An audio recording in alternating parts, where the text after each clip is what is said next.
From the point of view of U.S. power, he's harming it. But from the point of view of U.S. elites, he's giving them everything they want. I mean, in fact, what's going on in the United States, if you think about it, is kind of a two-level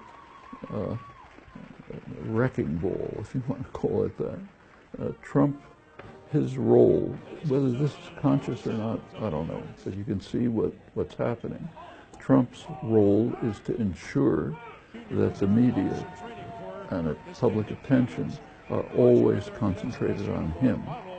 So every time you turn on a television set, it's Trump. Open the front page of the newspaper, Trump. And in order to maintain, he's a con man, basically, a showman. And in order to maintain public attention, you have to do something crazy. Otherwise, nobody's going to pay attention to you. If you do normal things, you'll be, way back somewhere. So every day there's one insane thing after another. And then, the media, he makes some crazy lie. He had the biggest crowd in history or something. The media looks at it and says, no, it wasn't the biggest crowd. But meanwhile, he's on to something else, and then you go to that one. And while this show is going on in public, in the background, the wrecking crew is working. Paul Ryan, Mitch McConnell, the guys in the cabinet who write his executive orders. What they're doing is systematically dismantling every aspect of government that works for the benefit of the population. This goes from workers' rights to pollution of the environment, rules for protecting consumers. I mean, anything you can think of is being dismantled. And all efforts are being devoted, kind of almost with fanaticism, to enrich and empower their actual constituency, which is super wealth and corporate power, who are delighted. That's why the stock market goes up. Stock market has not much to do with the economy, but keeps booming because that's the rich people, and they love being granted. Now, the worst policies that he's carrying out, the most dangerous, are barely discussed.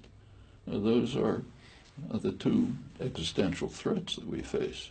You have to face the fact that humans are now in a situation which has never arisen in human history.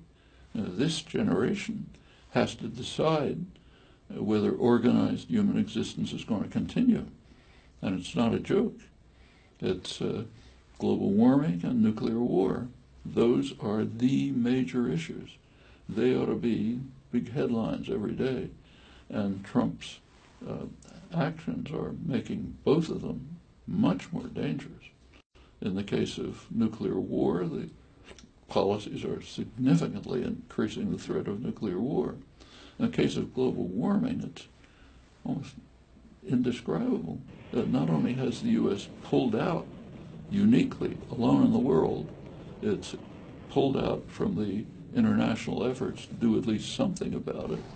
But beyond that, the Trump administration is going out of its way to increase the threat. Listen to his State of the Union address. The only phrase about global climate was to talk about our beautiful, clean coal, the worst polluter there is, which we have 1,000 years of it, And look at the new budgets that's coming out. Sharply cuts research and support for any kind of renewable energy, more subsidies and support for the most polluting, destructive things. And it's not just Trump, it's the entire Republican leadership.